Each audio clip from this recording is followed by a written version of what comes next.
Can you guys all hear me on the panel here? Wonderful. Thanks everyone for joining us. The second episode of Immersed Digital, Conversations at the Intersection of Music, Health, and Technology. We have some great heavy hitters today on the panel, so we're going to jump right into it. As a quick introduction, we have Kane, founder of Volta. We have Martin Popelis, a founder at Sonarworks. Josh Craig, artist and sound scientist.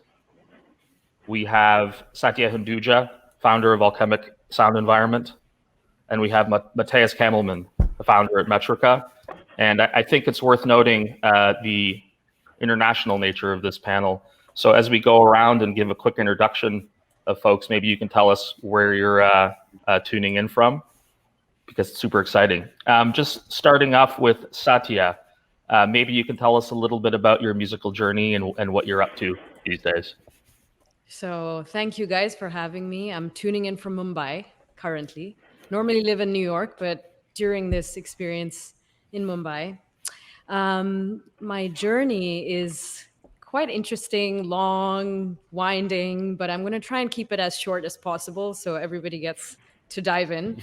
I was born in Mumbai in a very noisy environment, deeply connected to sort of very like silent media industry for 13 years. And then it jumped straight into a lot of chaos from different parts of the world, bringing in sounds from the West and the East merging.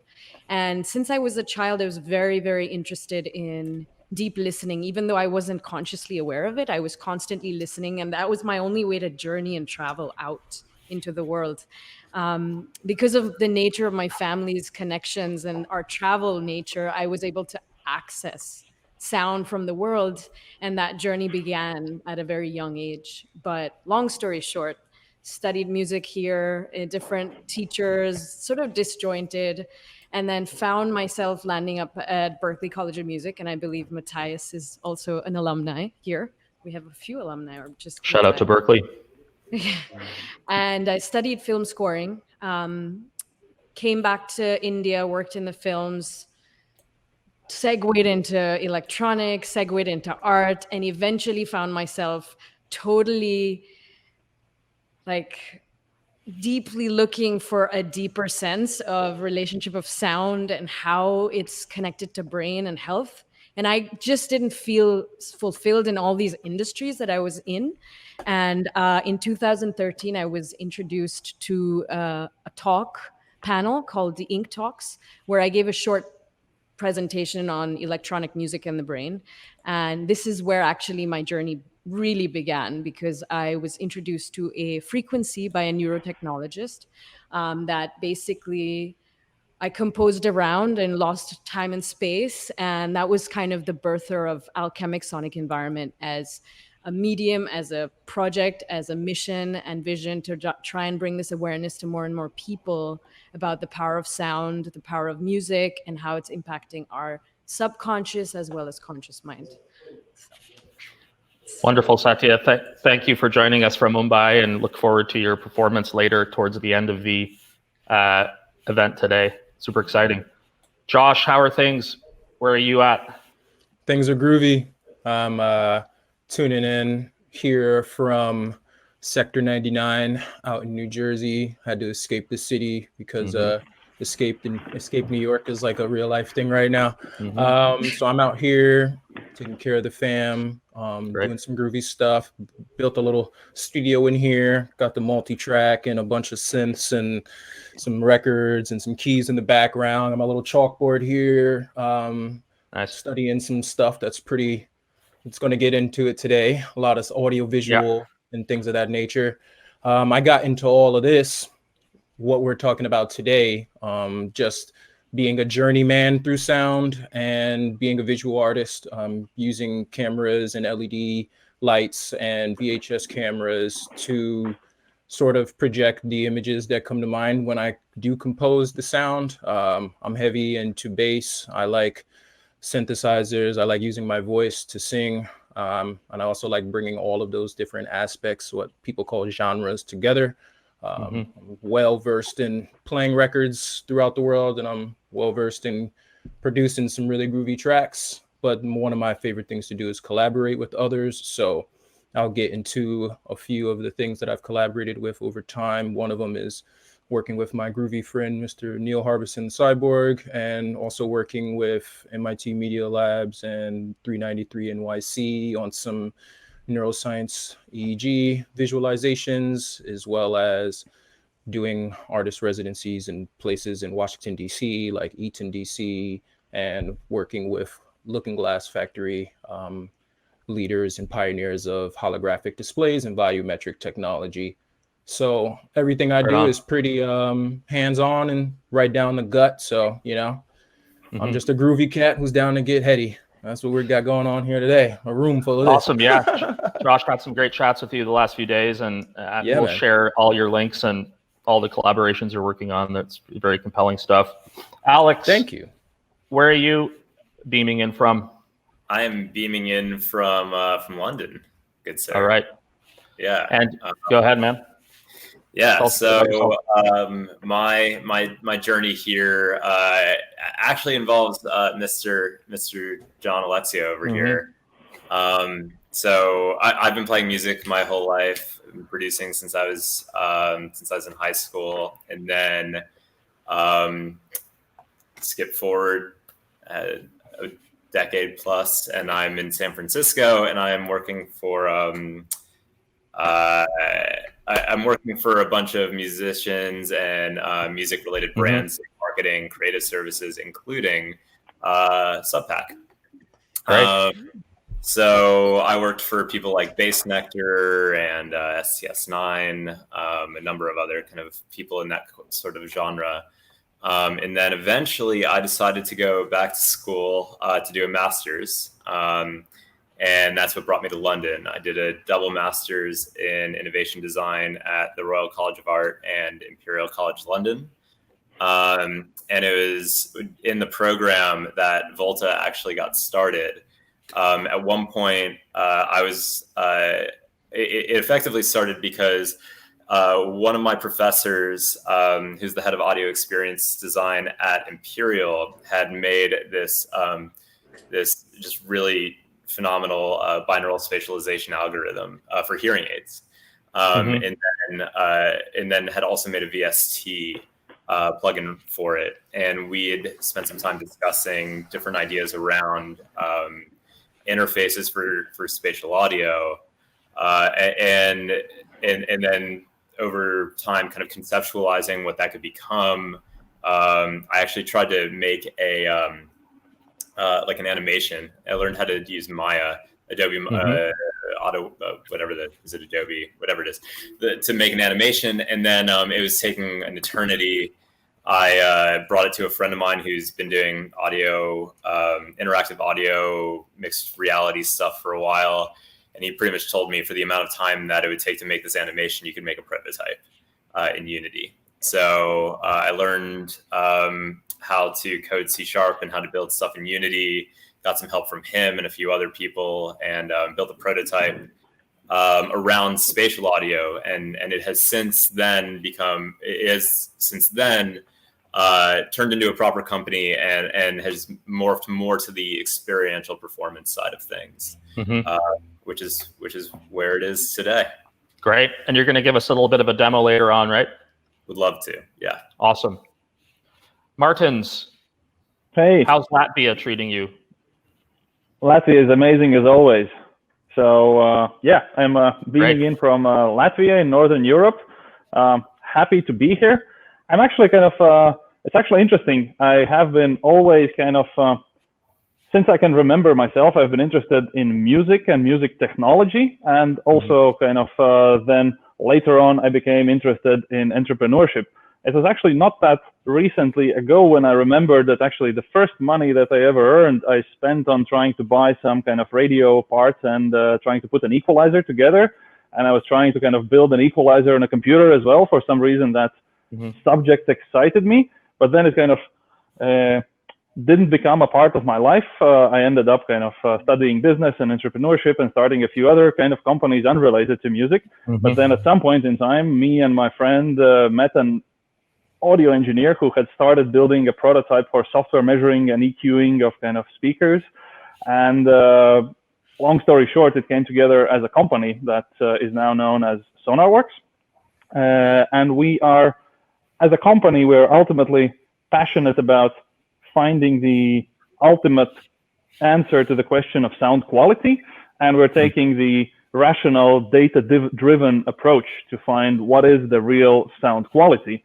And long story short, the biggest challenge out there for sound quality, as I understand it, is actually the fact that speakers and headphones all sound very different. You have huge differences in how different headphones sound, how different speakers sound, how they sound in different studios.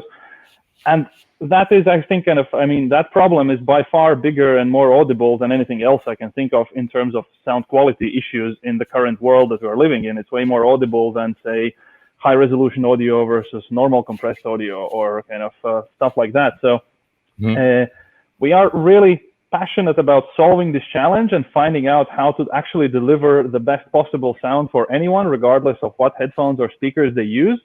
And the equation, as we understand it right now, and that we're quite excited about, is that for music creators, it seems that the best solution is to have a neutral reference sound, which is something that our kind of current product called Sonarworks Reference is delivering to the music creators already for a few years.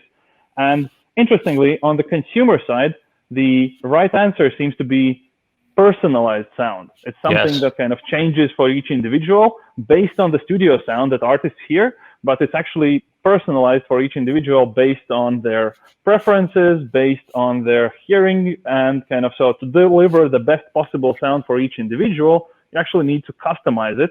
And so that's kind of how we see this whole system should work, and what would be the ultimate solution to the challenge of sound translation. I mean, in a way, the challenge of sound translation is something that lies in any artist's, in any creator's way. When you try to kind of imagine something and deliver it to the listeners as best as possible, then you have this translation problem where, hey, I created the mix, but then I go check it in my car and it sucks, so I have to come back and make cycles, which is not creativity. It's just kind of logistics of kind of, for kind of transportation of the music from your brain to the listener's brain.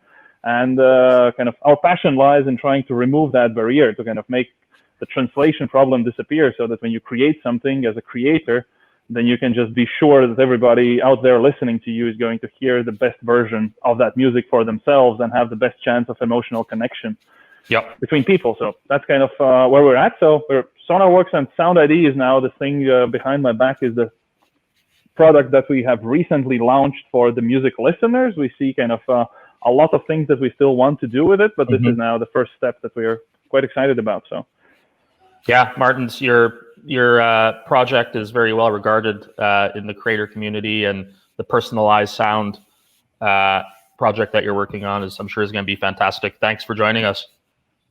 Thank you. Matias, living the dream in Ibiza with your beautiful family, working on some very important things. Tell us a little bit about yourself and what you're working on. Cool. Thanks, John, and thanks everyone. I'm amazed of hearing what everyone has been doing and their own journey. My journey started in Buenos Aires, Argentina, where I was born, and I moved to Barcelona in 2003. Lived there for 11 years before coming here to Ibiza when I was summoned by Hard Rock International. They were opening the first hotel in Europe, and I was called to help them and consult on the part of production and music. A little after that, I met my partner Javier, whom we opened Metrica together. Metrica is actually kind of a dream come true, because Javier has been working with Eurecat, which is one of Barcelona's most important technology research centers. They've been working on binaural research for 7 or 8 years, and actually this is super important. Because Eurecat was actually the developer of the technology that Dolby bought and transformed into Atmos. Right. So what we have in Metrica is actually the younger brother of Atmos. We have a far better technology than what Atmos reached, and we are working very, very hard with it for 3 years now. When we started, actually, well, this is part of my journey. I just resumed every part of my education. I was into the classical conservatory too. I was in Berkeley too. I did everything from busking on the streets to playing on concerts for 15,000 people. So my music career was super splendid. I'm super happy about it. And at the same time, it was lacking an important part. I come from a physician's family. Both my parents are medical doctors and absolute geeks, which I am too. Although disguised as a heavy metal fan and all this kind of stuff, I'm still a geek. I've been a bookworm ever since I was born, and a total fan of philosophy, which I studied for 4 years in university too. Oriental philosophy, martial arts, everything, quantum physics. I mean, I'm a pretty big mixture of everything. And for some reason, not a coincidence, probably when Metrica started and when I was exposed to binaural technology itself, one of the first things that came into our mind was the fact of entrainment and brainwave entrainment. And we've actually been researching on brain entrainment waves for the last 3 years, covering most of the papers and abstracts that the science community has released on that. And we came up with the possibility, because of the technology we have right now, to spatialize to a complete sphere around our head, the possibility of actually aiming for a different part of the brain to actually try to entrain. So far, with binaural beats and a number of other kind of technologies, what they were aiming to was trying to get the part of the brain that processes sound to actually catch this and entrain. And for what we've found, there was no actually conclusive evidence that this was happening, not at least on the science community. Although a very, very large amount of people claim to have it working. And this is a very important part of an incredible discussion I always have that normally by the science community is named as placebo, which is good, because if it works, then it doesn't matter if it's placebo or anything. Actually, what we're all aiming to do is to make something that your brain is naturally doing and you can do for yourself. Nevertheless, what we're trying to aim with the kind of technology that we have right now is to be able to get another part of the brain that is very much associated with hearing, that is the part of geolocalization, which actually tells you where the sound is coming from. And that way, we can actually get your brain to follow a signal that it can hear on a moving, rotative wave that the brain will understand as a cycle, which is actually a hertz. So if we take a sound source that you can actually hear and we make it go around your head, for example, at 4 cycles per second, your brain will entrain to a 4 hertz wave, which is a theta wave, which is a wave associated with deep sleep, for example. So that's what we're actually working on right now. Everything that is related to health and quality of life out of brainwave entrainment through this kind of technology.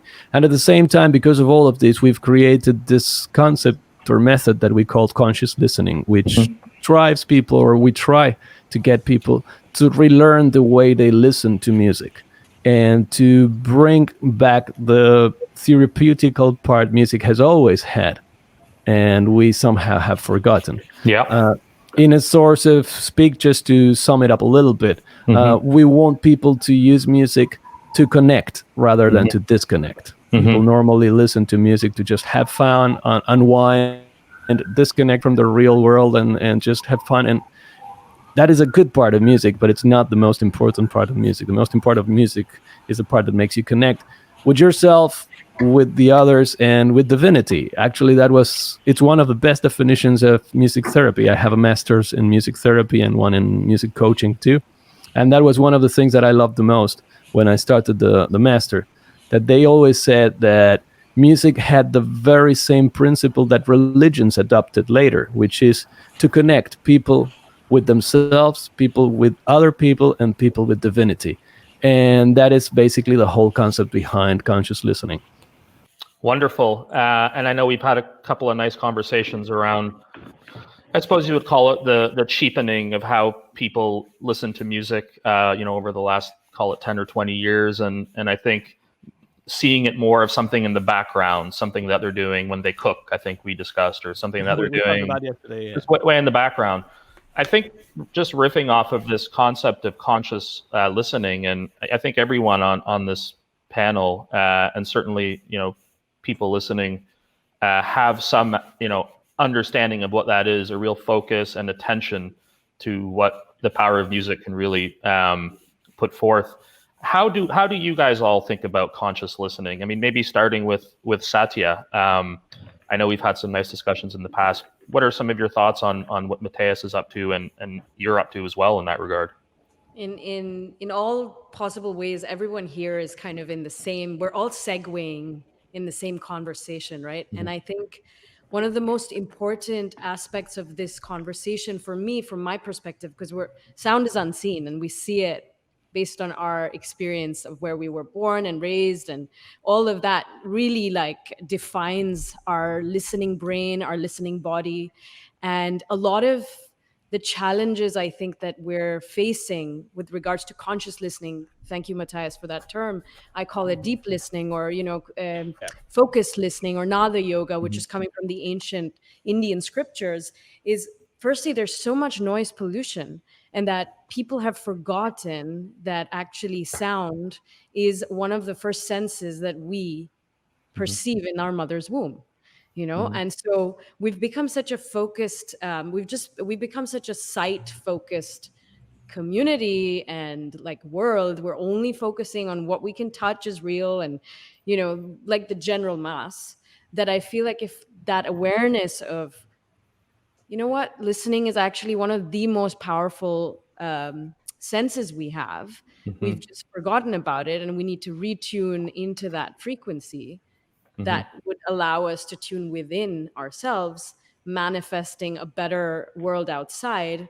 That's really where, at least from my perspective, when I, bring out alchemic sonic environments to people in, different platforms, summits, constantly trying to educate people, specifically the ones that are not listening.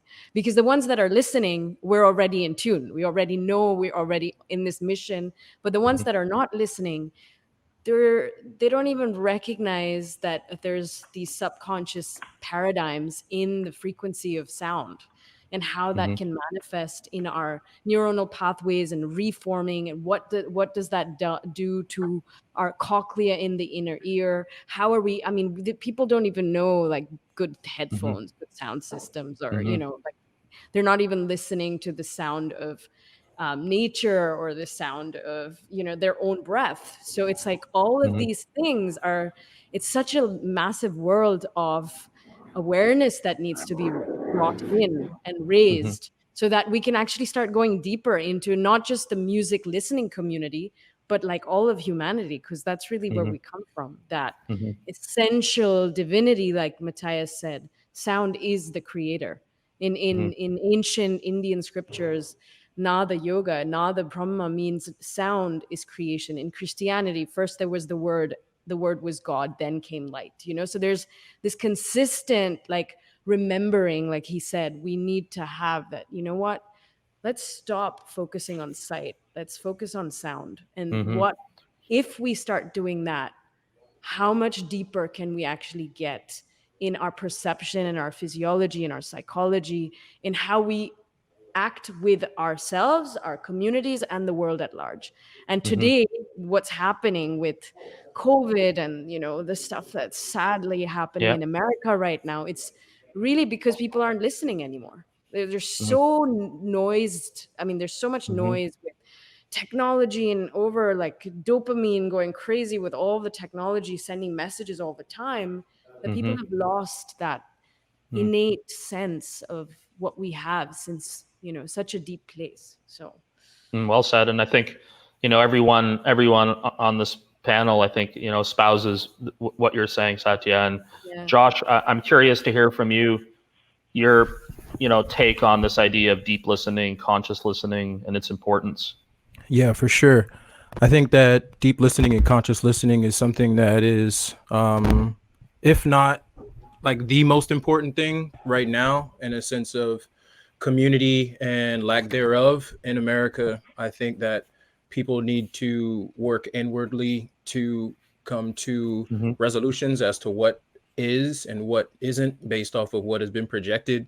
I think that sound has always been something that represents the emotion of a community and a bodied government in general. So if you look at what was going on when the states were in NAM and even before, when there was the depression and things of that nature, there was always sound that represented the emotions of the people. But in America right now, we've been extremely stagnant because the sound that has been the most projected is that of a social hierarchy and something of a nature of celebrity. But all of those things have now been put to the side, and people's emotions and their distrust in one another is the thing that's being highlighted. And there isn't anything really of sound frequency that represents how people feel. And I think that people who have the capacity and the patience to further their studies and further their relationships with sound, they should be the catalyst of change and the ones who would be the leaders of our social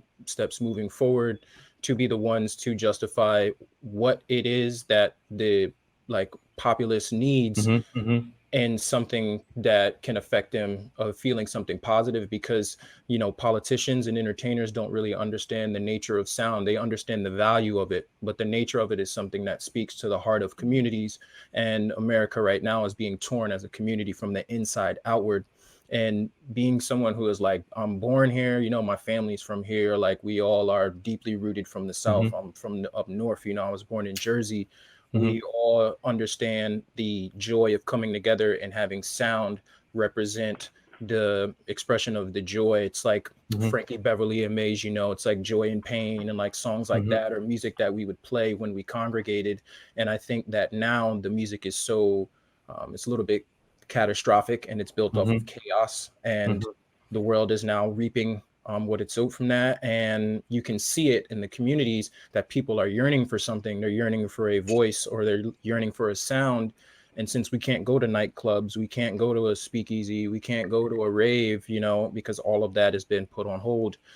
And I think that for the sound scientist and for the neuroscientist and for the visualizers of sound and for the artists in general, it is now our time to step up and be our political leaders and to direct our communities moving forward. And that's pretty much what I stand by in all my work, you know, like I speak for communities of people who feel they're voiceless, and also speak for communities of people who feel that their voices have been detuned. So, you know, why not be the one to use all the tools that I have to bring people to a better place using sound and visual, you know? Well said, man. Yeah, I think nice. Well said, man. I think, you know, music being at the front of whatever changes are coming, I think you encapsulated that, you know, extremely well, Josh, and we're stoked to learn a little bit more about what you're up to. Just a quick reminder, if people have any questions for our esteemed panelists, we'll have about 15 minutes at the end, in about 15 minutes, where we can go through that. You know, one of the tough things here is the time that we've got for this, with all these great speakers. We're a little bit short on time, but Martins, can you talk to us a little bit about this idea of personalized sound and how, you know, it can help this deep and conscious listening? You know, I think what you're working on, it can be massively helpful for people connecting to music in a deeper way. Sure. So one of the things kind of, I mean, the music and the sound, there are kind of two components to it, right? One is the actual content of the music and kind of what is in it and kind of how well it resonates with your soul or your being at that point in time for whatever ends you kind of have in sight.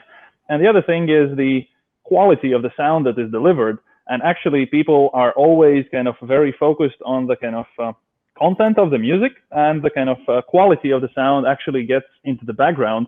But at the end of the day, it is more important in how you perceive music and how well you resonate with it than you might think of. I mean, if you listen to something very, very poor driver, then you're probably going to hear something like this.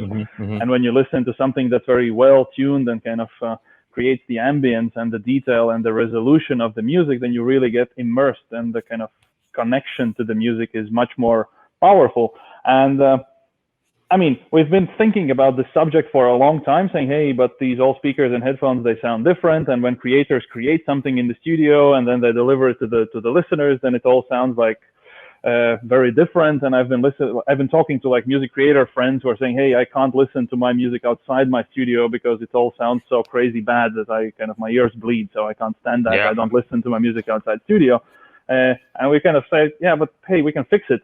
And the interesting thought where we came from, and where I think quite a lot of people are coming from, is this notion that holy grail of sound quality exists. Kind of, if only some company would put together the right headphone and would kind of launch it, I don't know, next year at CES, everybody would say yes, that's it, and kind of the religion wars between Beats versus Sennheiser would kind of go away, and everybody would kind of join in, hey, this is the right headphone. Or if some speaker company would finally get it together and say, hey, this is it. And we kind of came from that perspective, and we actually launched a product for consumers that was called TrueFi, which was coming from this idea of saying, hey, let's take the studio sound and let's deliver it exactly to the listener, and we can do it technologically, and we can run demos in the studio where you can actually listen on a consumer headphone and hear the same sound that's coming from the studio speakers. And we launched it, and eventually not enough people actually liked that sound, and that was like very big aha moment for us, like, hey, what's going on? We're actually bringing the exact artist sound to the people, and not enough people are actually resonating with that sound. They're thinking, I kind of like something else. So we went into a huge research about what do people actually prefer when they listen to sound. We have now research of over 40,000 people who have participated in a preference test about, hey, so what sound do you like? And the interesting answer is everybody likes something else. Kind of, some people genuinely like a lot of bass, some people hate it, some people like treble, some people actually hate it just by the preference because of their kind of what they have learned to like. Huh? Who hates bass? Maybe you can send me a studio engineers, of course. They're like, hey, give me the flat sound. So kind of, so people are kind of, I mean, they're not hate bass, but they like the flat sound. You give a flat sound to a normal person, and they're like, woo, what's that? So kind of people like different sounds, and then on top of that, our hearing is different, and it changes with age. So if we talk about data, then kind of our research now shows that if you take any single fixed sound of a particular headphone, then it's going to be the best possible sound for no more than 17% of the population. Whereas if you go into personalization, and right now kind of where our algorithms have gotten until now, then you have like over 80% of people, when they listen to the personalized sound, they say, hey, I actually like this better than whatever was the original sound of the headphone. So we're actually reaching way more people. And right now, if you're a listener and you go into a kind of, and you're not an audio geek, and you go into the store and you're like, hey, I want to buy a good pair of headphones, then you're kind of confused. You have this huge wall of headphones. You have a salesman in the store that's probably up to selling you something and who doesn't really kind of know what's going on. And you end up picking this random EQ that you carry on your kind of ears, and when you listen to the music through, and kind of it doesn't seem right. And then if you kind of take it down into the first principles, and you start bringing it you started by calibrating it to the studio reference sound standard, and then you build on top of that, and you find by smart algorithms the best possible sound for everyone. Then we can say, okay, you still have an EQ, but this one has been kind of built from the ground up for you personally, so we guarantee that this is the best sound that you're actually gonna like. And on top of that, we can actually then bring it wherever you listen to sound. We can bring it to any headphone, eventually to any device, to your car, everywhere that perfect sound can follow you. So we can sort of, currently we live in a world where different kind of, it's kind of the way the headphones sound are very often like expert driven, and the artist doesn't necessarily have a say in that, and the listener doesn't necessarily have a say in that. And with what we are building, we see that actually the artist and the taste of the listener is what defines the sound, and the hardware sort of is still there, but it's more than about the design and the feel of the hardware, but the nature of the sound is defined by the artist and the listener. So Fresh. Well said. Beautiful. Well said. Alex, I mean, I know what you're working on certainly provides people with the deeper connection to what they're doing. I think from a creator's standpoint, maybe you can talk a little bit about Volta and how it sort of brings people closer to sound and music and expression. Yeah, absolutely. I mean, to begin with, at least to start, I kind of want to go off a little bit about what's being said on the Sure. listening side as well. Is that this will make a little bit more sense once I demo Volta. But one thing that we plan to get to at some point is to make the listening process not just conscious, but like literally active. You'll see how you can move sounds in this virtual mixed reality space. And so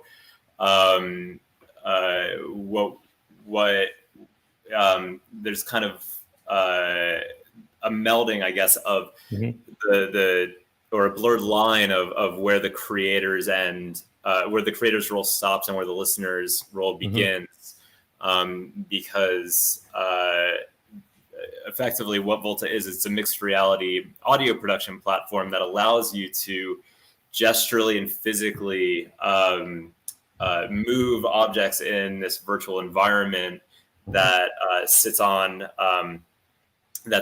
Right now, it sits on top of Ableton, and it allows you to, as a creator, to control your tracks and allows you to control your plugins and your parameters that you use physically and gesturally.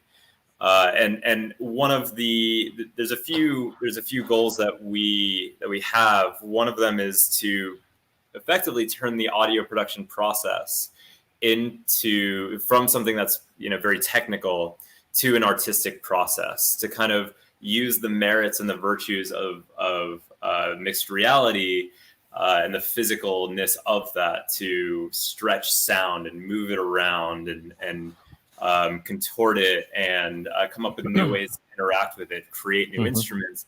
And then, on the listener side of that, this is a little bit further down the road, but we would love to, get to a point where, different artists are releasing music in this context where, you give a certain amount of artistic freedom to the listener, and it makes the process active and it, like I said, it blurs the line between creator and listener. Alex, are you going to show us this thing, or are you going to keep teasing us? I would love to. Is now a good time? Yeah, I mean, just a quick visual would be good. Cool. So right now you can't see me, but I'm going into my VR headset here, and of course Oculus decides to not be very nice to me right now. Well, whatever world you're in, I would like to be living in this world. It looks super cool. Well, at least for right now, you can see that this one that I'm looking at right here is actually responding to my voice through Ableton. Hey, why don't we go to another question? Yeah, we'll keep it going. Let's flip it back on. Yeah, we'll keep it going. We'll come back shortly, but suffice it to say, that whet our appetite. I wanted to spend a couple of minutes talking about some of the things that we think we can do out in the community, whether it's pressure on government, companies, communities, to really implement some of these great concepts and new ways of connecting with music. That maybe just pass it around, maybe starting with Satya. I know you have some concerns about noise pollution, and happy to kick off a conversation with that. Actually, it's been very interesting, I would say, since COVID. It's the first time in 37 years, and I don't mind saying that openly. It's been the first time in 37 years that the city has been completely silent. And you can actually hear the birds, and you can actually hear just life, like nature breathing. And it's been clean and it's been beautiful. And I've been, for the first time, not affected by the noise pollution, because I'm a creator, I'm a listener, I've been affected by it all my life. But what started to happen in a city like Bombay, which drove me to a city like New York, which is also a big noise pollution city, but I would say over a period of time, if we're constantly being bombarded by noise of different kinds, and maybe I can share a screen Sure. here for a moment, because I think this would help people understand the importance of just a moment. It's right here. Yeah. So And with Mumbai and New York, those are two cities that definitely have their fair share of noise pollution. Yeah. I would say. Oh yeah. can you guys yeah. see my screen? We there you can, yes. Oh Great. yeah. So basically, like, it starts with basic annoyance, but then that leads to stress, that leads to risk factors of blood pressure and cardiovascular disease, eventually to death. And so people, because the awareness is low, and because people, after being constantly tuned to this noise, cacophony of noise, they don't even know what silence means. And I think that's been one of the biggest challenges, because the more and more you start telling people about this conversation, they don't actually tune into it till they don't get an experience.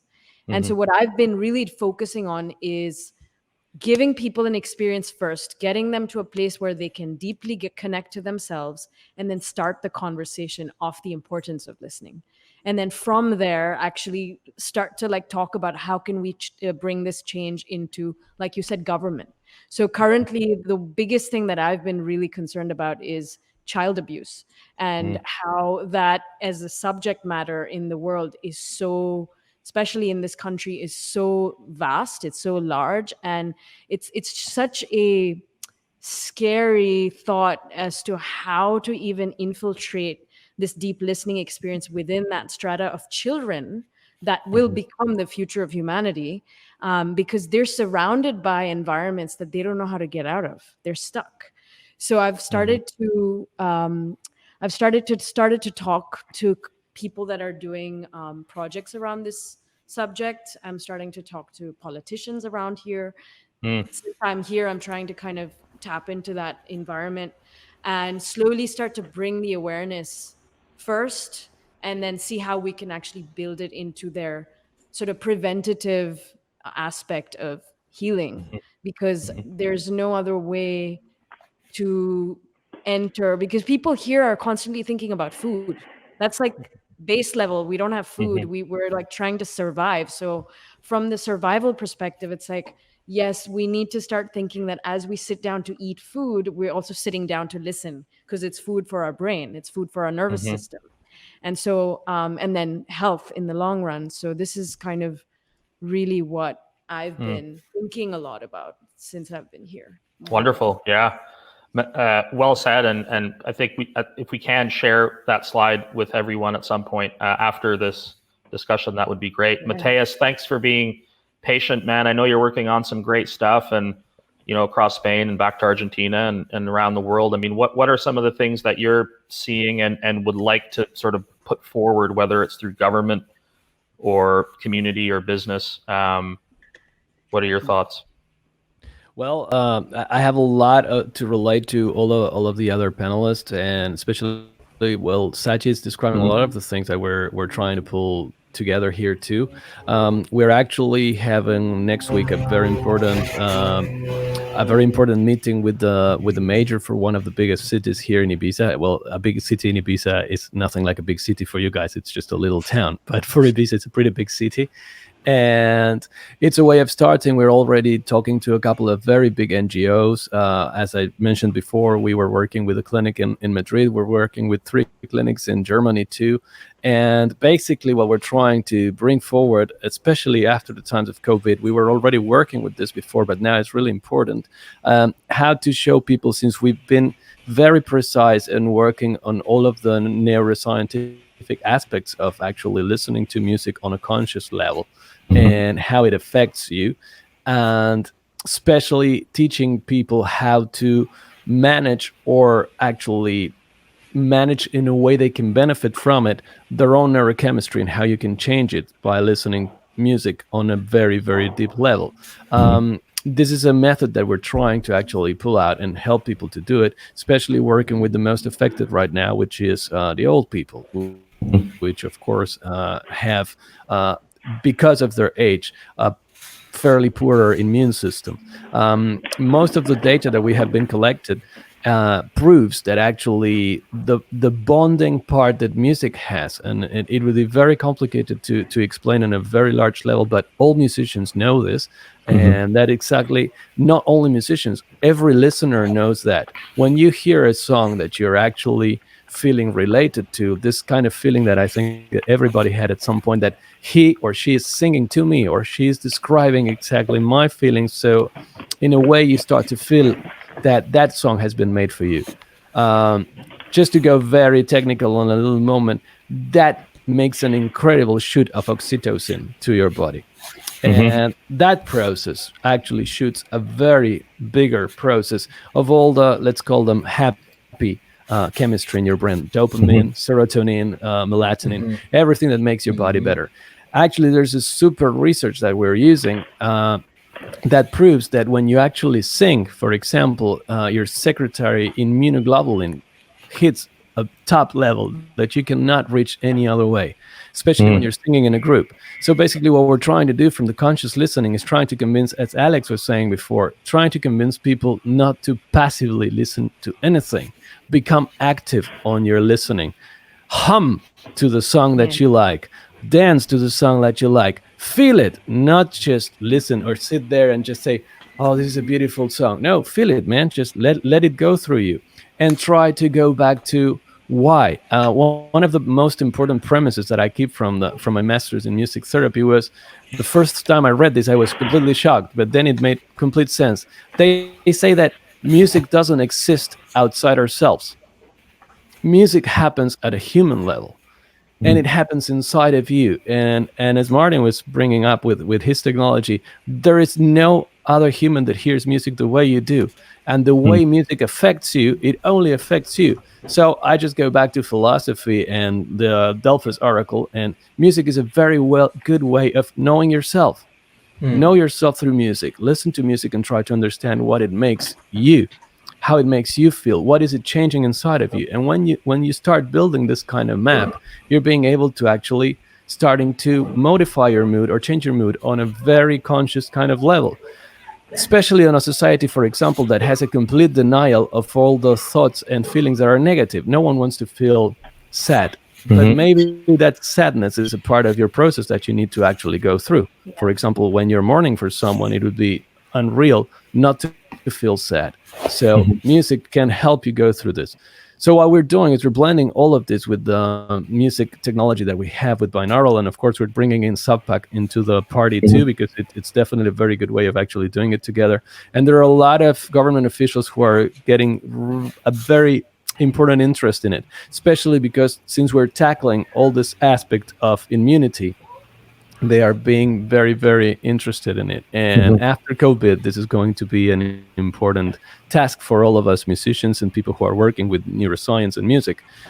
There's going to be a very, very, very large amount of people who are going to feel very bad after this, because of economic problems, because of isolation, because of a lot of these things. And this is how we can actually help. For me personally, this is the part that completed my puzzle, you know? Josh, just riffing off of that. Well said, sure. Matias. Just riffing off of that. What do you think? Yeah, I just wanted to tap in on that one. So what I've been doing is I just got reached out to by the musicianship in DC. They instruct over 200 students, and I think the high school range.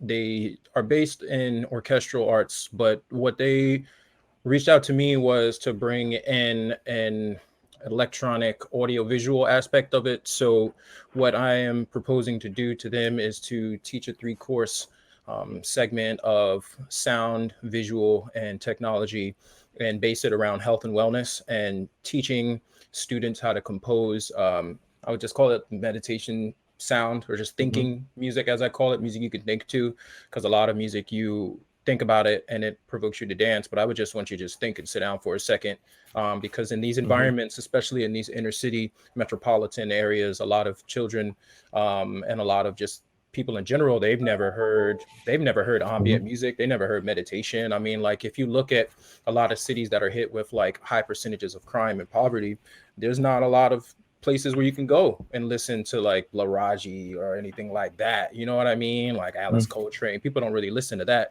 So I'm trying to impose that onto the younger generation so that they can not just listen to it and ground themselves, but that, you know, giving them the power to compose and produce, just thinking music for their families and for their homes and for when they go out into the world, so they can ground themselves and not let the stressful environments of the media to control their emotional structure. So I'm going out there and working with the musicianship, and also being a frequent member in multiple communities using the arts. I use my zine, 1188 zine, to spread messages of positivity and to further study sound. And I also work with actually visualizing the sound. Can I just throw up this screen right quick to show the sonochromatic image? Yeah, we have to get to a couple things. Nice so one, Josh. Yeah, that's just a sonochromatic image of what sound looks like. It's just using an antenna that my friend Neil Harbison, he has an antenna. He's a cyborg and has an antenna in his skull, so he can feel. Okay, so hold on a second, man. You can't just say he's a cyborg and has an antenna. Yes, I can. I can get in and get out and just disappear without saying that. Can you post some kind of imagery here on who you're collaborating with right now and what you guys are working on? Yeah, let me just give me in 3, 2. No problem, no rush. Share. I know we got to get to the Q&A. Yeah, so it's all good, man. We got some time. All right, tight. Sorry to put you on the spot. Yeah. No, you're good. I'm just trying to share the screen, and it's being a little. Okay. We can come back. We can come back to that if you want. You want to come back to that in a second, sure. Josh? All right, yeah, Alex. I'm just trying to see why it wouldn't work, but I'll figure it out. Yeah, you figure it out. We'll come back to you in a minute because the cyborg collaboration is super fascinating. And just to underscore your points, man. Here it is. Oh, yeah. Okay. I think I got it, bro. Okay, let's see. All right, so this right here is... I think I'm sharing it. All right, cool. So that's the sonochromatic image on the side. And this right here is my good friend Neil. And you can see he has this antenna. I think this image is better. Yeah, so this is an image of the antenna that you see here coming out of the back of his skull. And what it does is, since he was born in grayscale, he implanted this antenna in his skull, so that whenever he leans over in any image or anything, whether it be a human or anything in nature, it would release off of a tonal frequency. And working with him, we went to a supermarket, as you see here, and we went through and used the app that he developed for Android to use pretty much what happens in his antenna on your mobile device.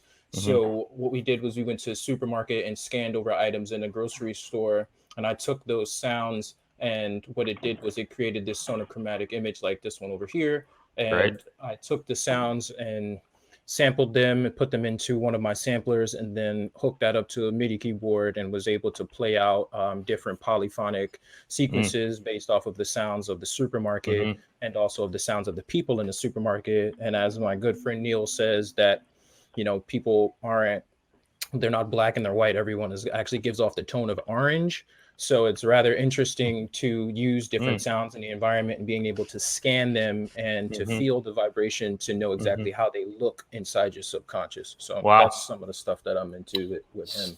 Super interesting. And I think, underscoring your focus on using education at the grassroots level with the musicianship, is that the name of the organization? Yeah, in DC.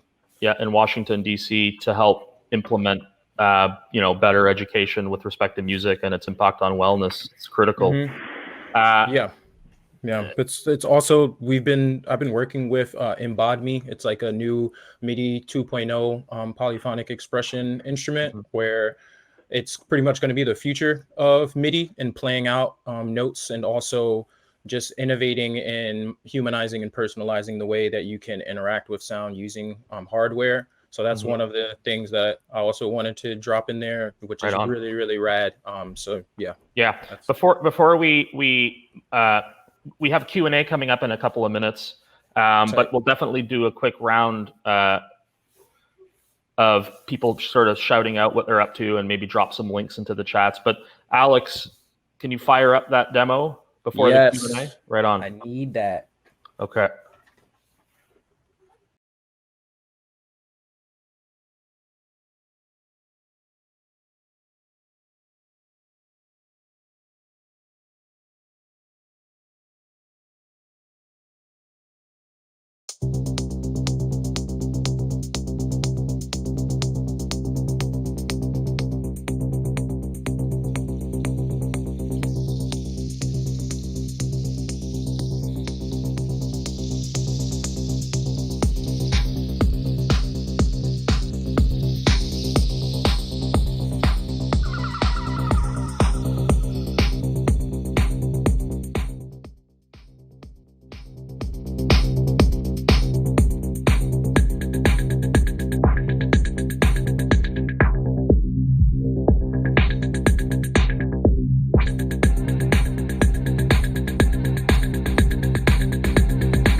It looks awesome.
Let's start on the Q&A. I just want to thank everyone on the panel. We're going to jump to the first question out there. Okay, let's see. Which is more powerful, music with a beat or ambient soundscapes from the perspective of wellness? Matias, maybe we'll start with you. What are your thoughts on that question? Or quite frankly, anyone after. Go ahead, Matias. Yeah. Yeah. Anyone wants to answer first? I have, as I was reading the question, it's like from a music therapist perspective, there wouldn't be a total question, as we were discussing before. This would have to be something that whoever made this question needs to answer for themselves. As Martin was saying before, there are people who are going to hate bass and people who are going to love bass. There are people who are going to love beat and people who are going to hate it. There is, from the music therapy perspective, there is no one song that it's relaxing or one song that it's cheering. It's just the way it affects you. The most important thing is that it affects you on any level. If it just leaves you unaffected, then you're either not listening or... I don't know. It's probably because you're not listening, because it should affect you. Even if it makes you sick. I hate this song. Then that's good. It made something. All right.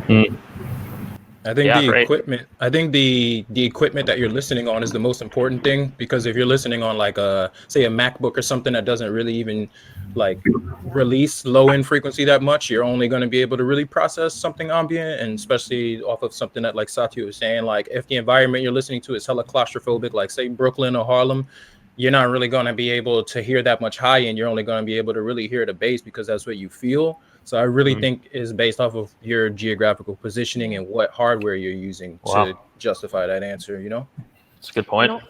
And Go also, ahead, like, I also think, you know, depending on where the person's mood is at that point in time when they are choosing to listen, if they really want to just, you know, I think the first question to ask is, what am I feeling right now? And become aware of that first. And then say, oh, I want to let go of the noise in my mind. And then you would say, okay, a drone ambient soundscape would help me sort of declutter my thoughts. But if I'm stressed and I want to release, you know, an anger, or I want to release an energetic like movement out there, then you want to get some beats. So it depends on each person's individual moment in time.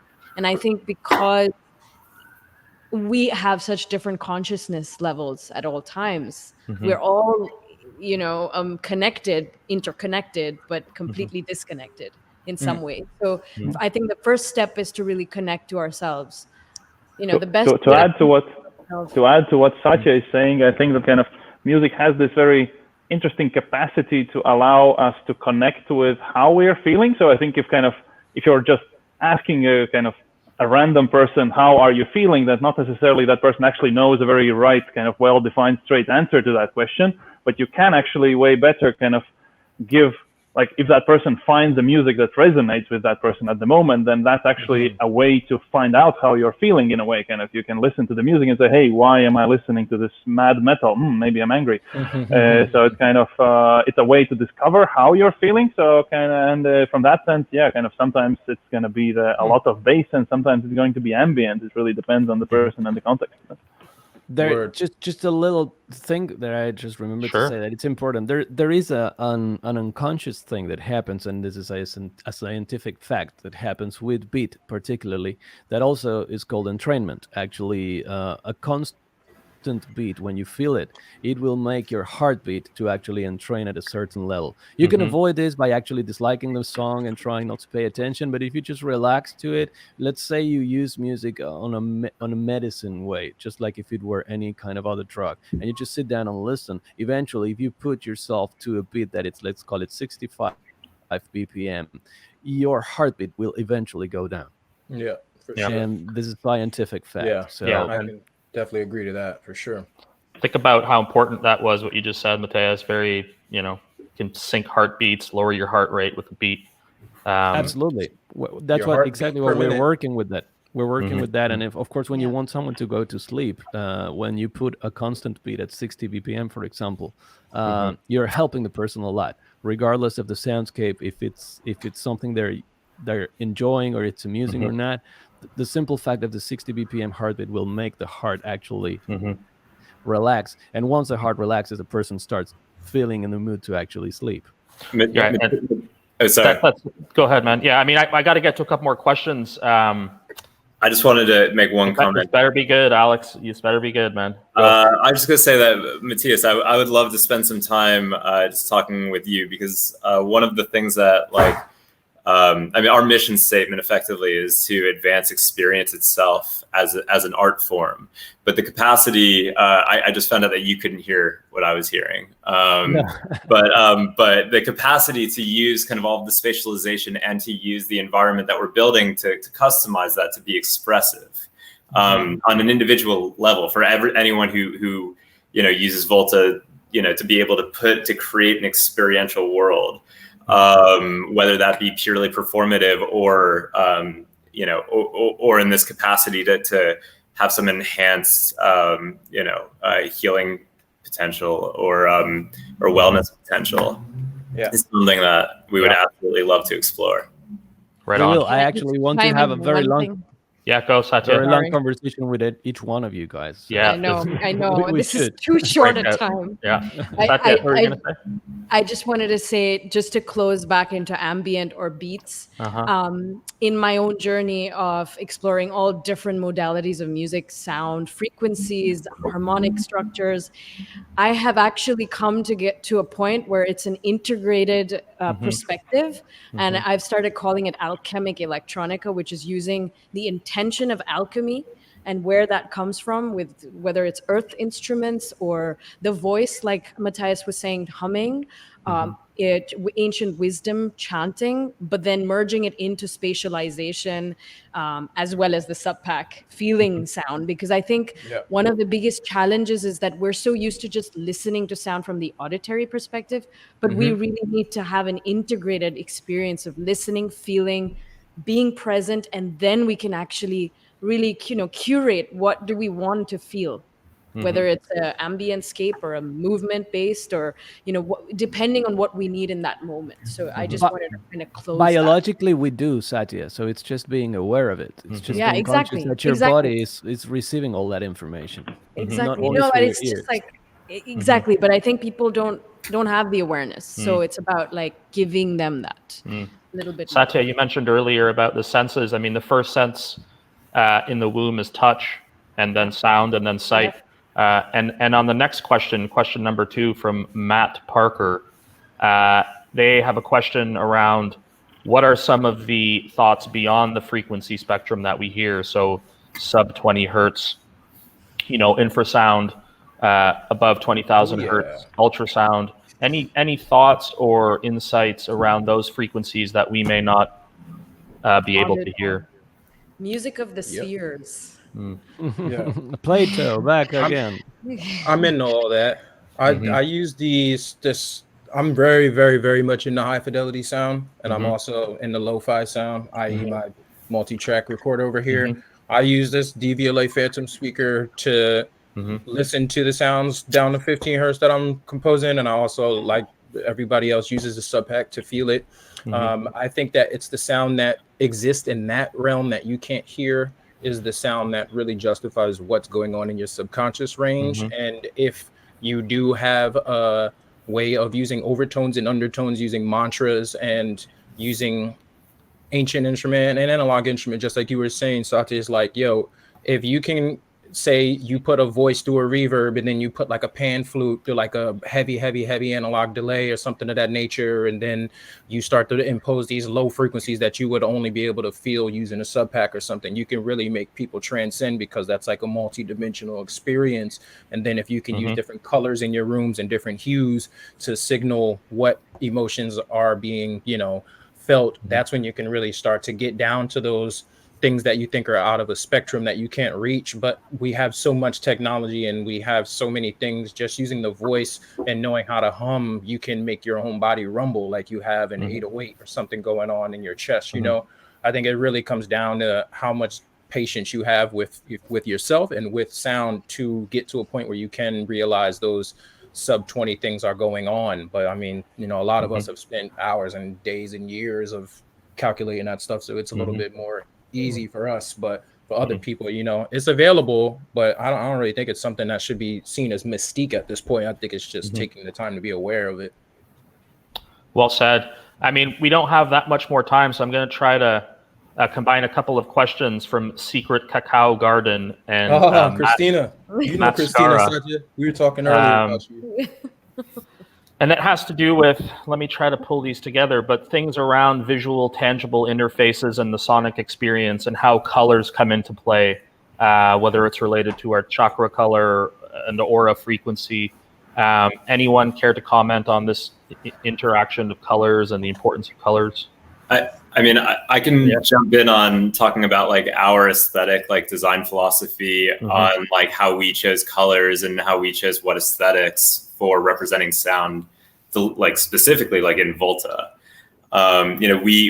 We approached it from this perspective that sound literally is energy. It's something ephemeral. It's something, it doesn't have like solidness. And so like all of the elements that you saw in there, it either needed to look like sound was hitting something, if it was going to be a permanent part of the thing. So it had some organic, like kind of pulsing nature to it, or if it was generative, it was ephemeral, it would kind of disappear again. So from our perspective, like a literal translation of sound into something visual, we chose exactly that approach, as sound as energy, and you know, no solid colors, no low polygons, like that kind of thing. Anyone else? Go ahead for it. No, I was saying I was just working on some stuff which is like sort of like neo-photonic imperialism, which is like using dots and dots and dots, and when you step out of a perspective, you start to see a full mural, which is something that's been going on for a while, but I think imposing sound into it and only using the sounds of those colors to create different canvases is something that could be interesting. And if you stare at the canvas long enough, it could make you have a different emotional response. So that's something, a thing. I would just like to add a little thing that just not going very mystical, but trying to blend it back to ever since quantum physics, we know that a single object could become a particle or a wave at any point in time. And basically, as Alex was saying, everything we see is a manifestation of energy. And colors, for example, or heat or vibration of sound is actually a measurable wave on a different panel of the scope, but it's all waves. That is exactly what leads to our works with entrainment. Actually, we're trying your electrical movement in your brain to entrain to a wave sound. And they correlate, they actually do. So you're kind of translating sound into electricity or electrochemistry. So it definitely makes a lot of sense when you're looking at a color, and actually you can relate it to a sound. There's a lot of people working with that too. Great. I'm going to, unless there's any other comments on the importance of color or how color impacts. I think what they're doing at Sonarworks is probably the sickest thing that a lot of people have taken an approach to sound in like the last decade, because so many people can't afford to hear sound to the point where everything on a level is flat. I think that's really important, especially for people who don't have the finances to afford high caliber sound equipment. So I just wanted to shout out Sonarworks and everything going over there. It's hella fresh. The democratization of quality sound. Yeah. By the way, the kind of hearing compensation is also something that kind of gets people really thrilled when they experience it, because sometimes kind of when you actually do a proper hearing measurement and then you kind of adjust for it, and then it actually both improves the stereo image and brings back some frequencies, and people are like, whoa, I can finally hear my things. I've been going on over my records again and again and again. So it's kind of really bringing back the passion about music in people. Well said. I want to close with one question, which is fairly simple, but hopefully we'll have a couple of comments around it. And it is by Mad Morani. It's directed to Matias, but I mean, we can open it up, which is, why do people feel better when they listen to sad music?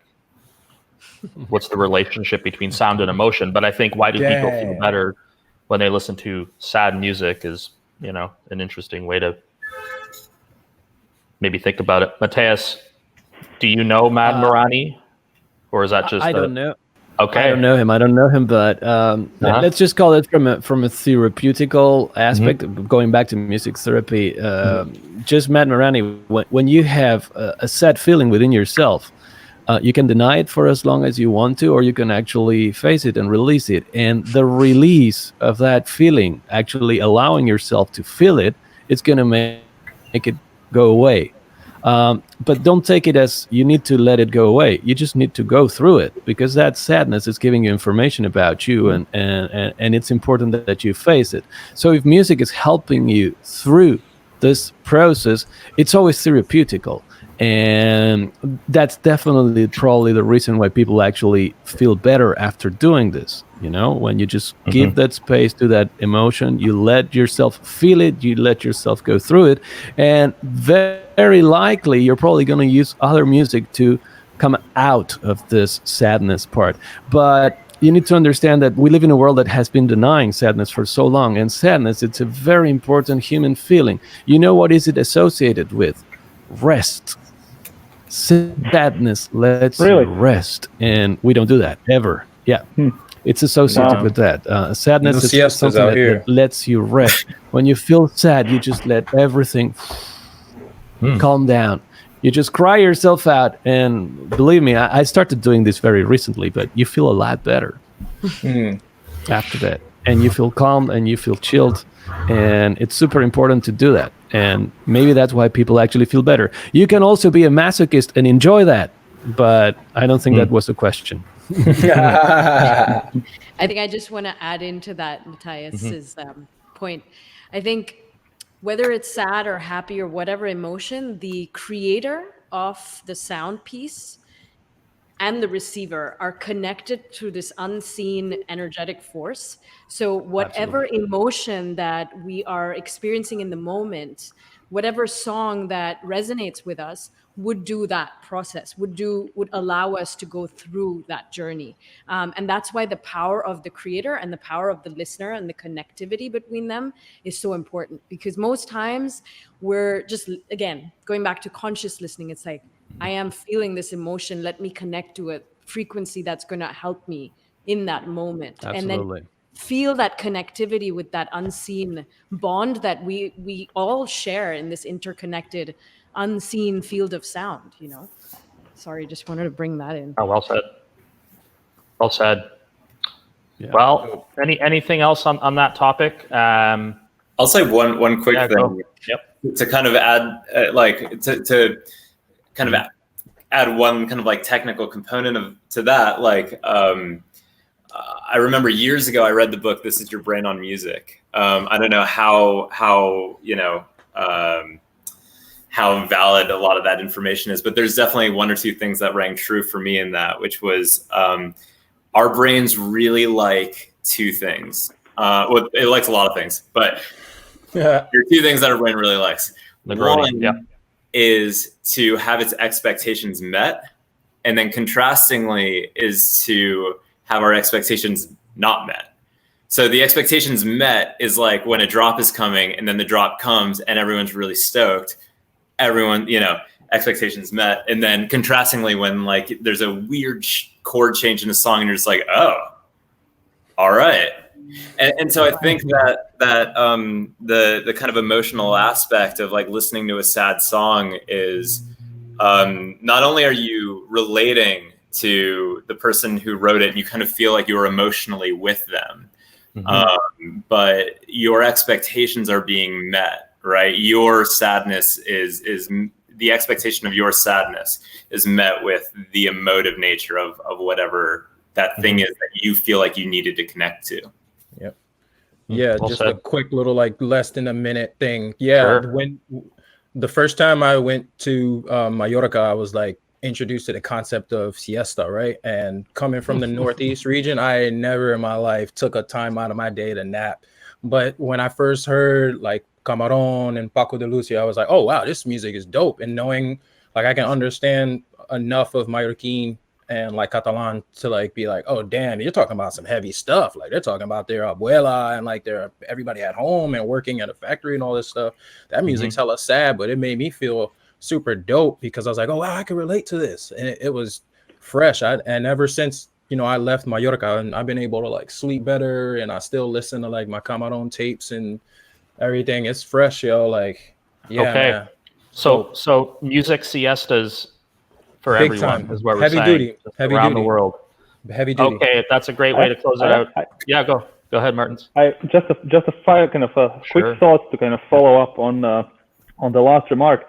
I actually think that kind of since music is the way to connect emotionally to yourself, then if you listen to whatever music is popular at this or that region in the world at the moment, then it's actually a good way to kind of tune into how that society on average is feeling at that moment.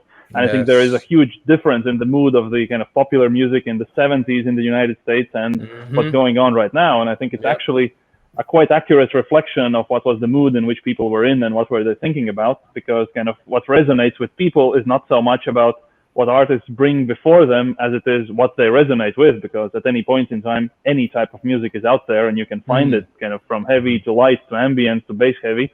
So what floats up as being popular is really a reflection of how the society is feeling right now, which is, I think, is an interesting angle. Word. Yeah, well said. And I'm seeing a couple things in the comments around This Is Your Brain on Music, the Dan Levitin book. I think it has inspired a lot of people. So we'll make sure to put that out in the chat. But we went a little bit over, but I think we could have gone a lot over given the impact that everyone is making, on the panel here. So just wanted to give you guys a massive thank you, and make sure, whoever's out there listening to follow what these leaders are doing in their respective spaces. And I hope that you all will connect afterwards. It sounds like a lot of you already have. So Alex, thanks, Yeah, we Alex. will. It's been great. Volta, everyone check it out. The Josh Craig, going to change the world. Great work, Josh. Thank you, Thanks. Martins. Stay tuned for a quick video demo on a couple things you're doing. You've been awesome. Satya, everyone needs to stay tuned for a wonderful performance that's coming up. And Yes. the work that you're doing is unbelievable, and we're super thankful to have you in the mix. Absolutely. And Matias, again, thank you for your involvement. It's been wonderful, and you've certainly inspired a lot of us here, and I'm sure people out there listening. So we're going to do a quick, well, first I want to do a quick shout out to some partners. DubLab, amazing. SUBPAC, thank you. StudioFeed, SUBPAC's nonprofit arm. Bushido and Lander, thank you so much for being involved in this. Some great stuff ahead. I think we're now going to segue. Oh, also Music Motion. Nice one, Sarah. Yes. We're going to segue to a quick video from Martins, but thank you, everyone. And stay tuned for a beautiful performance from Satya and a quick conversation beforehand. Thanks, Thank you all. everybody. Thank you all. Thank you. Thank you. Thank you, guys. Anybody who's not familiar with Sonarworks, it's a great room correction software. It's also a great headphone correction software. The beauty of Sonarworks for me is I felt, number one, it sped up my workflow. When I first tried it, I instantly heard the difference.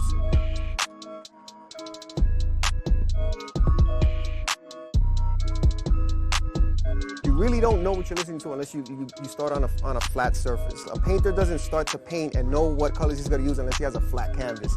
A key thing, like I said, is with the headphones. Like that whole mixing on headphones, nah, don't do it. Until I got this, and that's like, I'm sitting there for hours with headphones on my head and take them off, listen to how it sounds, and I'm like, whoa.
Satya, John.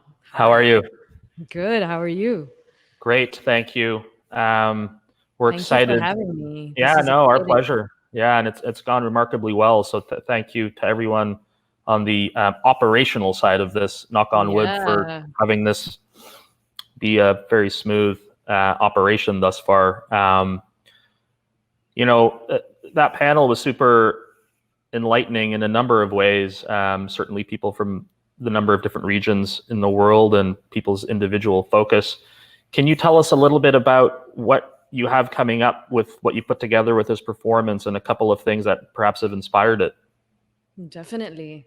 So trying to tune it all in again, because a lot of my work always kind of responds to the moment and is listening to what is in the moment. And so what we're going to start with is actually Alchemic Electronica track, one of the first Alchemic Electronica tracks that was born about 2016, actually. And it was born with the intention of bringing a Buddhist mantra chant, which is the Om Mani Padme Hum chant. I'm going to explain that a little bit. Leading into a deeper listening experience. So the first, I would say 5.5 minutes would be getting people to get ready, tune in, start moving their bodies a little bit, get relaxed. And then my intention really is for people to completely, if you have your SUBPACs, definitely put it on, because you need to feel those lows. And the idea of this experience was responding to sound realities, which is what we were invited to tune into for this panel today. And so I've really worked with the different sonic realities of my current environment. Because of COVID-19, everything's kind of shut down, but I'm blessed here to be very close to nature. And so I've really brought in the sound of the ocean and the sound of, like, you know, emerging natural elements of music and sound leading into electronic, you know, electrical rooms and stuff. So the idea is for people to really just focus on a deeper point of listening. And the whole idea is to tune into your headphones and spend a lot of time just listening to subtleties of tonal qualities in the different aspects of the journey. So that's so just you've kind of- actually sampled nature and what's happening. Wow. Can you talk to me a little bit about that process? Yeah, so I mean, what I have here is a Zoom H5 microphone, and I have my two additional, you know, this one shore and another shore, and I kind of like traveled it around to the rooftop and brought out like the sound of the waves. And then on my way, you know, from the roof down, I was like, oh, I hear this electrical room here. I want to sample that. And then really kind of started to bring that attention of listening to what could become different sound realities that we could really tune into. And the idea is, when you're actually tuning into these different realities, what am I feeling? Like, what is the emotion that's coming up? So definitely journal ideas that come up as you're listening.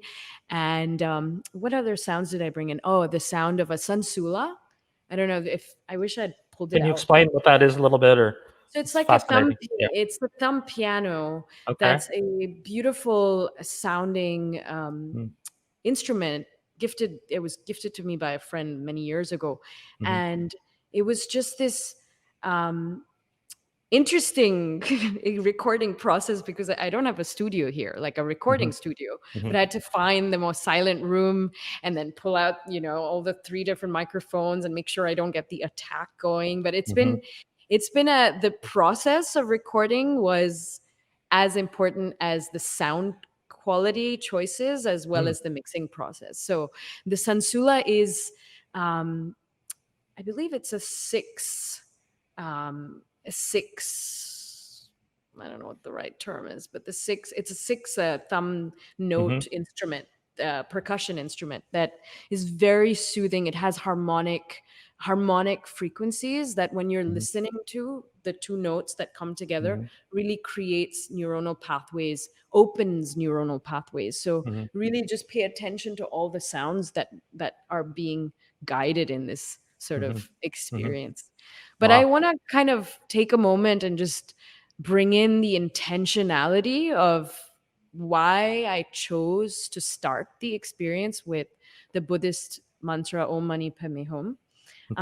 And I think, even though it was created a while ago, the intention of that ancient mantra, the sound of that ancient mantra, has such deep relevance to meaning today, to every day. And it's just about understanding it, right? So basically, I've tried to integrate all different perspectives: the body, the speech, mind, listening, experiencing, all in this one sort of process. So it starts with Om, which is the sound of the universe according to our ancient scriptures. But actually, if you break it down, The sound om is actually 3 syllables of a, u, and ma.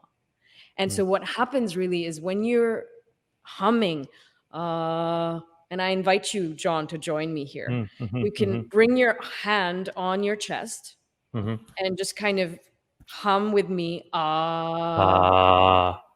you'll feel that vibration in the body. So the sound of actually communicates as you're humming this sound, you're cleansing the body, all the aspects of the body, the interconnected field in the body, and how sound can travel through vibroacoustic within the self, right? So touch is the first sense. So it's like we're touching ourselves and we're feeling that movement.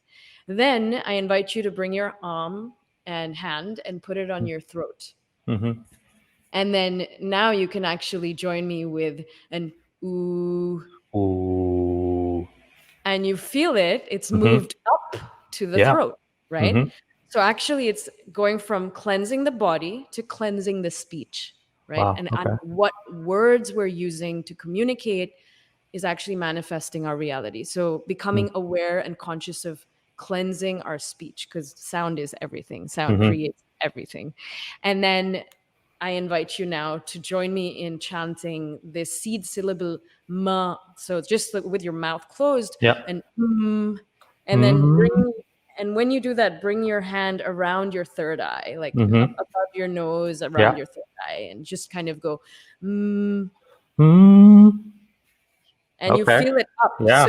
So it's really just the sound of u, ma is cleansing body, speech, and mind. So it's really an integrated approach of using sound in a way to first get ourselves to a place of balance. Then money, the word money in Buddhism, of course, this is a Buddhist chant. I forgot to mention that, of course. But money means jewel.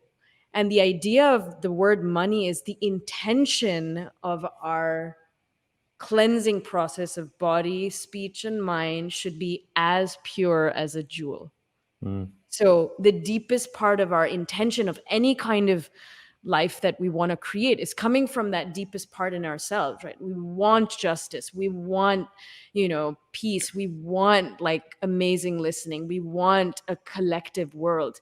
That intention, that pure intention is coming from the deepest part of our heart. So the word money communicates that intention. And so it's, again, cleansing body, speech, mind, inviting in pure intention. Padme, the word Padme means lotus flower.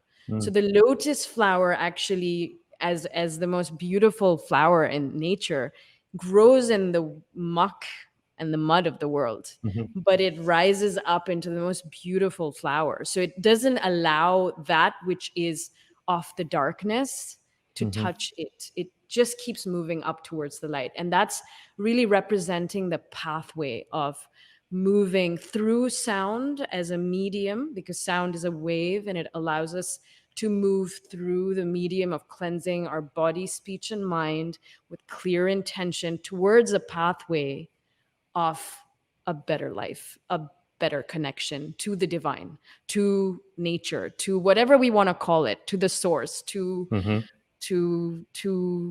that unseen force that connects us all. So the idea of the mantra really allows for us to get that intention and for us to tune into whatever our heart desires in the moment. It could be anything. And then finding that deepest intention within. And then when you get to that place, make a commitment with yourself that, you know what, this moment, I have this time, I have these 20 minutes, and this 20 minutes can kick off a whole new sort of intentionality that I'm going to merge myself with pure intention to cleanse body, speech, and mind towards a higher awakening of the self. And that's really what sound has the power to do. So that's really why I chose to start. And it's really a merging of music, health, and technology, because it's an electronic piece.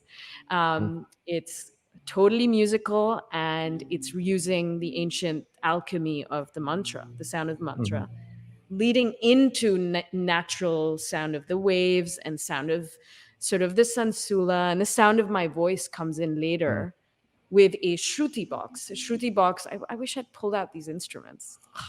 We'll Didn't send them plan. around. Yeah. Yeah, I can send them around. But the Shruti box is like a harmonium or an accordion that kind of that you bellow, and it's a very interesting instrument. It has just these kind of levers that you move and keys, and the air travels through, creating this amazing reed effect through the bellowing that is normally used as a vocal accompaniment. So you play it and you sing along with it. So the idea is that when you hear this sound of my voice with this Shruti box, I invite all the people here tuning in to actually experiment with doing the chant of ah, oo, ma, and connecting to the self. So that's really where I think the whole journey of, the response of when you guys reached out, and like I was so excited. I didn't even know what I was going to do 2 weeks ago, but it was just this like amazing journey of diving into the present moment, diving into the past, bringing into ancient wisdom, and like setting an intention for what is to come for us and all of us in this music health technology space. Beautifully said, Satya, and it's a great segue to the performance. I think I encourage everyone to check out Alchemic Sonic Environment and Satya's work and the global impact it's going to have, already is having, and the beautiful inspirations for it. Thank you very much, Satya. We're just going to take a couple of minutes of a break to gear up for the performance, but very much appreciate your involvement, and you've inspired a number of people, I'm sure. Thank you, John. Thank you. Thank you, guys. You've inspired me, and Alchemic Sonic Environment wouldn't be what it is. SUBPAC is a huge piece of the puzzle. So thank you, guys. Thanks, guys. Thanks, Satya. Thank you.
You've